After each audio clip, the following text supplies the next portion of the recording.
Let's prepare ourselves for the Word of God this morning. And we are going to be looking at the book of Esther and the 4th chapter this morning. I'm reading from the New King James Version. At verse 13, you'll find these words recorded.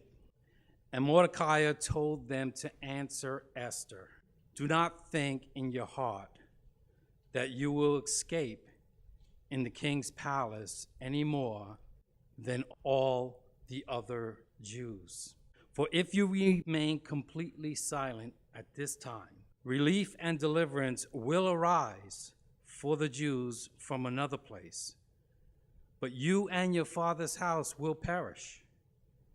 Yet who knows whether you have come to the kingdom for such a time as this." From that 14th verse, the latter part, yet who knows whether you have come to the kingdom for such a time as this. I want to speak this morning from the subject of when time and purpose come together. When time and purpose come together. The book of Esther is one of the most controversial books of the Bible. It's a rather strange book. It's very different from other books of the Bible. It's the only book in the Bible that does not mention the name of God or Lord at all. The words God or Lord do not appear in the book of Esther. It is said that there is one other book that does that, and that being the Song of Solomon, which has its own controversies and issues. However, depending on the version that you read, you will find the name of God there mentioned. And for the New American Standard Bible, for instance, in chapter 6, verse 8, where it says, "Jealousy is as severe as Sheol.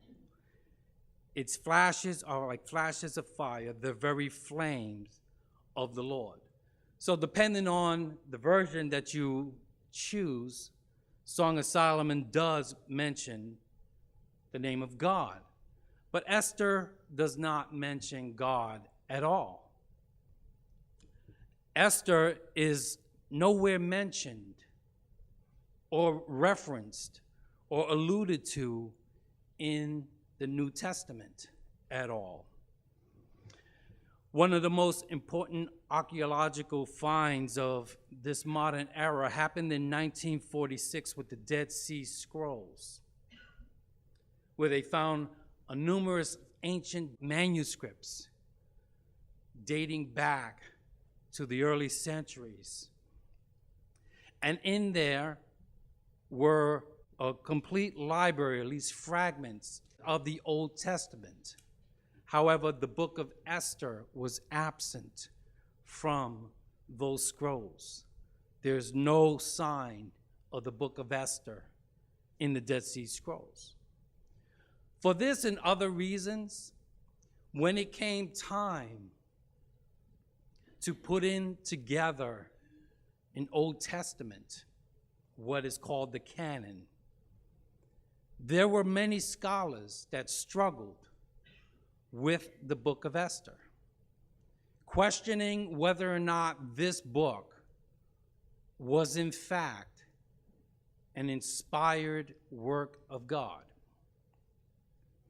Even today, scholarship would differ and argue on the authenticity, or at least the inspirational value, of the book of Esther. The story goes around a couple of characters, one by a man by the name of Haman. And Haman is an evil guy who sets out to systematically wipe out the Jewish race. For that reason alone, the book of Esther has held a relevant part of the Jewish history. It speaks to those who would oppose the Jewish people. So therefore, the book of Esther found particular relevance during the time of the Holocaust, time when likewise a madman attempted to eradicate the Jewish race. And they find solace in it today, as Israel is currently surrounded by radical Islamic nations that are set to do away with the nation of Israel. So for these reasons, Esther is an important book to the Jewish people. The book of Esther, while giving some very valid history to the nation of and the people of God, people of Israel, it also speaks to the origin of a very important feast, the Feast of Purim, where it is celebrated to this day amongst the Jewish people. They come together for 2 days out of the year and celebrate the Feast of Purim, where they, in fact, read the book of Esther, reminding them of a time when the enemies of Israel attempted to annihilate them as a people, and God preserved them. And so it's a feast of celebration. It's a feast of remembrance of how God was faithful to the people of Israel. A little bit of a history here. Israel has been taken captive in the Babylonian captivity, and at this time, the Babylonian captivity is gone, and Persia is now the dominant world power. It was established by Cyrus the Great, the king of Persia, who established a strong monarchy and was the king that, in fact, overthrew the Babylonian captivity. Cyrus started out as a rather friendly foe to the nation of Israel. He allowed the Jews to go back to their homeland. This is the king that we read about in Ezra and Nehemiah and Haggai, who allowed the Jews to not only return, but encourage them to rebuild their land, rebuild the walls, rebuild the temple. The book of Esther takes place after King Cyrus. King Cyrus, who launched this powerful monarchy, and we see the kings of Persia that actually reigned up until the time that many of us were alive. The last king of Persia was a man by the name of Mohammed Reza Pahlavi, better known as the Shah of Iran. And he reigned up until 1979, where he was then deposed and ousted by the Ayatollah Khomeini. There are now no more kings of Persia. We lived to see the end of that monarchy. That nation is now run by Ayatollahs, which are their equivalents to priests, and represent, for the most part, the nation of Iran. This is where the story of Esther takes place. Now, we've talked about the Babylonian captivity in times past. Many of our books are grounded in that, such as Jeremiah, Daniel. We recently looked at the book of Haggai. We've seen in the past through the books of Nehemiah, the exiles and the post-exiles.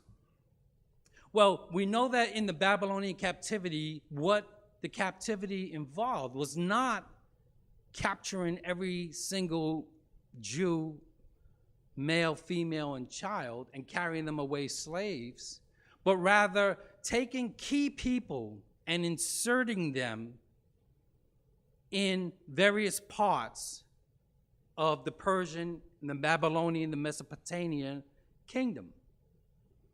Well, after the Babylonian captivity, when Cyrus allowed the Jews to return, some of the Jews did not return, but for whatever reasons decided to stay where they had been planted now for many, many years.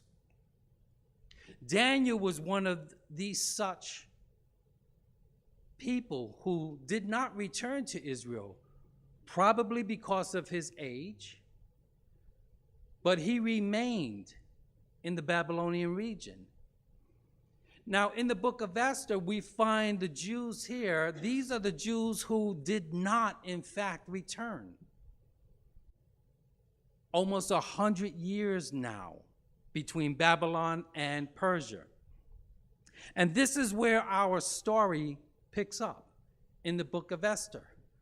Jews that did not return to their homeland, but are now living in these foreign lands. And what happens when the people of God get too close to the world? They become infected by the world. Their ways of thinking, their ways of acting become vulnerable to the ways of the world that they're living in. And we see this in the book of Esther and some of the post-exilic books, where the people of God were infected and tainted by the pagans that were around them. And they begin to lose the purity that they had. They begin to lose their identity in God. Notice in Haggai, it says the second year the king Darius, that's a Persian king, in the 6th month, on the first day of the month, the word of the Lord came by Haggai, the prophet, to Zerubbabel, the son of Shealtiel, governor of Judah, and to Joshua, the son of Jehozadak, the high priest, saying. Now, if you notice there that Zerubbabel, although he is in the line of David, he is not allowed to be king. He's appointed as governor. And if you further look at the name of Zerubbabel, it's not a Jewish name, it's a Babylonian name. And you see the name Zerubbabel or Babylon. And so again, you start to see the identities of the people of God being compromised from the environment that they are in. This is the book of Esther. One of the key players there is a man by the name of Mordecai. Well, Mordecai gets his name from the Babylonian Assyrian god of Marduk, Mordecai. And Esther herself, the name Esther is derived from a Babylonian goddess of Ishtar. We read when we get to the book of Esther that Esther had not told anyone of her nationality and her family background because Mordecai had directed her not to do so. So we see a group of Jews who have adopted the mindset of let's play it quiet. Let's not stir up anything. Let's blend in with our environment. Folks don't have to know what you believe in. Folks don't have to know what your religious convictions are. let's take the easy route and blend in with the people here. This is what's happening in Persia with the Jews in Esther's day. The king at this time was a man by the name of Xerxes. And in different versions, you'll read different names because some of them are Greek names. The easiest one to pronounce I found was Xerxes, so I'm using that one. And while the book of Esther opens up in a drunken party, Xerxes is clearly a party animal. It's really not an easy time for Persia. It is, in fact, a time of war, because it's at this time that there is an up-and-coming Greek empire that would, in fact, end up taking over the Persian kingdom. And if any of us have seen the movie 300, we know that Persia did not fare well against the Spartans and the Greeks. And it was Xerxes who received defeat at the hands of the Spartans and the Greeks. So we're looking at the very end of this powerful world power. Now, Hollywood often portrayed the story of Esther as somewhat glamorous, such as the popular movie of A Night with the King. It's portrayed as like a Cinderella story, a romantic love story. But I suggest to you it was not as glamorous as it appeared in the movies. First of all, Esther has been put in a harem. She's one of hundreds of virgins who were set aside and subject to the king's sexual pleasures. So she's part of a harem, and she lives in a harem. She is selected as queen, which I suppose puts her up a notch above many of the other women who were there exclusively for the king's sexual pleasures. And we read in Esther that they hold this nationwide beauty contest. And Esther wins the contest. And that's the basis on which she is selected as the new queen of Persia. I found an interesting note there. There was a time of preparation before you could go to the king. It says, before a woman's turn came to go to King Xerxes, she had to complete 12 months of beauty treatments prescribed for the women, 6 months with oil of myrrh, and 6 months with perfumes and cosmetics. A whole year. It kind of gave me a new appreciation for us husbands who find that our wives take a long time to get ready. What do we have to complain about? A year in preparing themselves for just to approach the king, to go into the king. Now, we read of a story of the man by the name of Haman. And he is a key player in the story of Esther. It says, so the king took his signet ring from his hand and gave it to Haman, the Agagite, the enemy of the Jews. He is called an enemy of the Jews. But why does he hate Jews? What's wrong with him?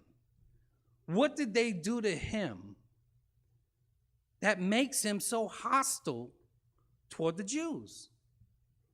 Well, we find out some of it had to do with his name. He is an Agagite. Now, Agagite was not a nation. This is not a tribe. Agag was a person. And so he's called an Agagite, again in the 8th chapter. It says that, and with implored him with tears to counteract the evil Haman the Agagite and the scheme which he had devised against the Jews. Well, to understand who Agag, who he was, we have to go way back to the time of the prophet Samuel. And if you remember the story which Samuel tells King Saul to take on the Amalekites. And there's a long history, and we talked about that in the past, on why these people needed to be attacked and erased. And we read in the story, "Thus says the Lord, I will punish Amalek for what he did to Israel and how he ambushed him on the way when he came up from Egypt. Now go and attack Amalek and utterly destroy all that they have, and do not spare them, but kill both man and woman, infant and nursing child, ox, sheep, camel, and donkey." King Agag was the king of the Amalekites. Saul was given the commission by Samuel to kill him and wipe out the entire nation. We read in the story, but Saul and the people spared Agag and the best of the sheep and the oxen and the fatling lambs and all that was good, and they were unwilling to utterly destroy them, but everything despised and worthless they did utterly destroy. So Saul does not kill Agag, but takes him hostage. Well, when Samuel finds out that, but Samuel said to Agag, "As your sword has made women childless, so your mother will be childless among women." And Samuel hacked Agag in pieces before the Lord in Gilgal. So Samuel and Saul killed Agag and his family. And so because he spared him, there were obviously survivors, and Haman is an Agagite. So Haman is an Amalekite. And he recalls what Saul and Samuel did to his ancestors.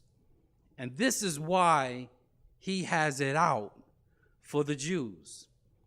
Centuries later, Haman, as a survivor, looks to make good on what he feels was done to him many, many years ago.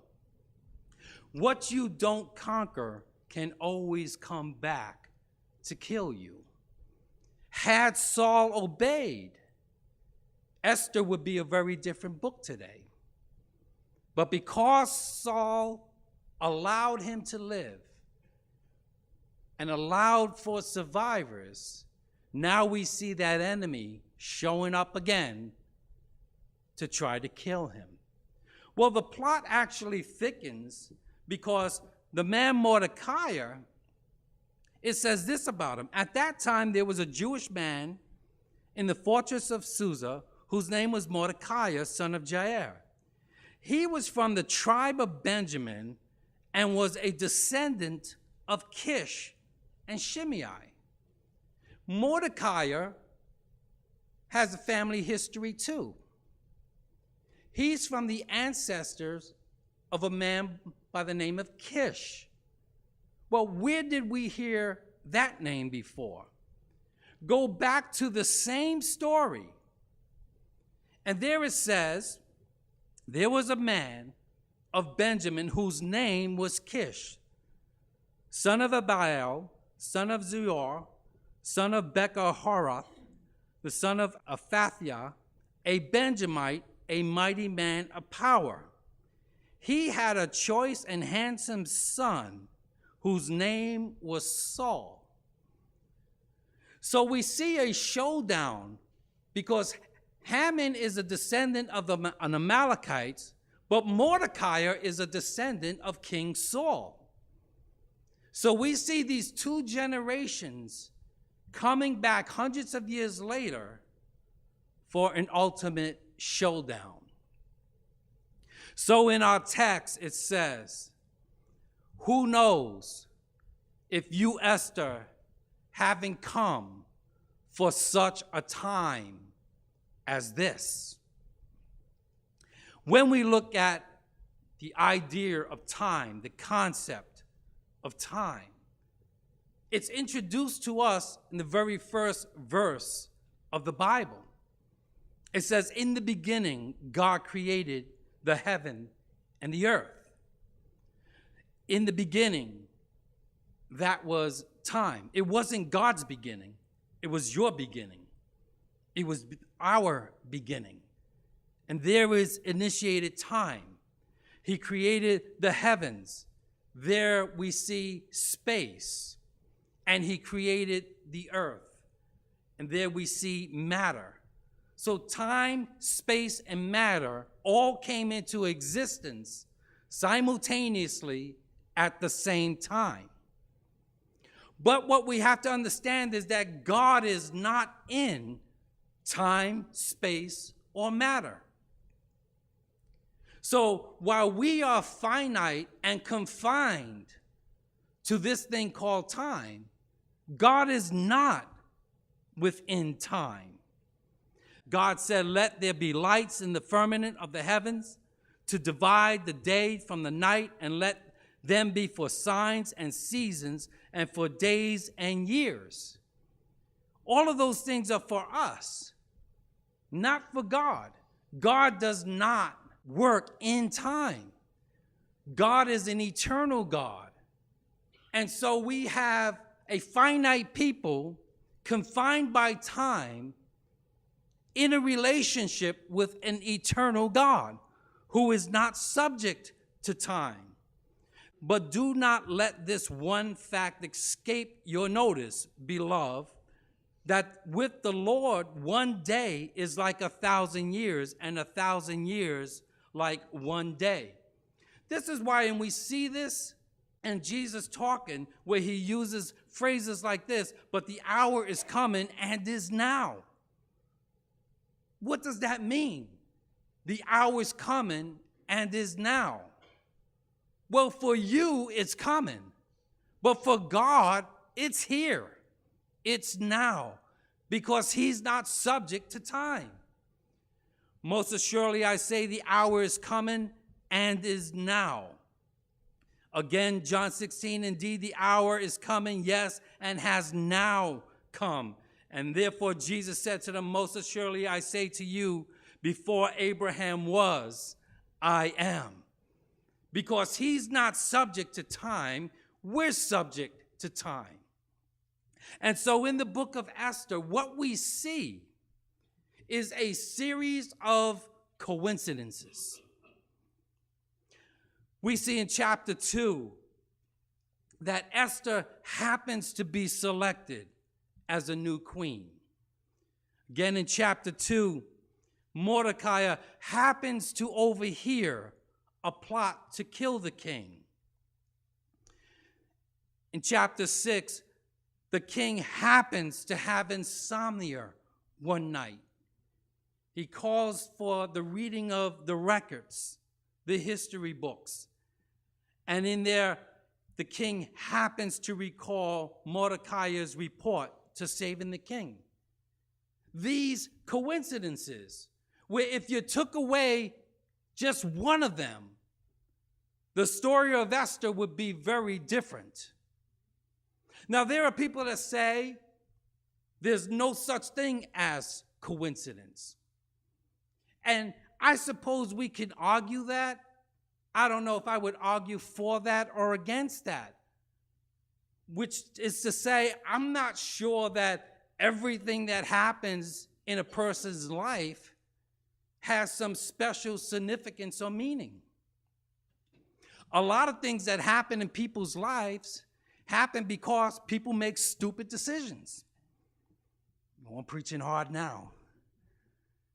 And to try to put that on God and say maybe he's doing something, no, you just made a foolish decision. And you can make a bad decision that can affect you in years to come. So I don't know to say there's no such thing as coincidence, but what I will say is that if you are a believer, if you are someone who has surrendered their life over to God, then you fall under the umbrella that the steps of a good man are ordered by the Lord.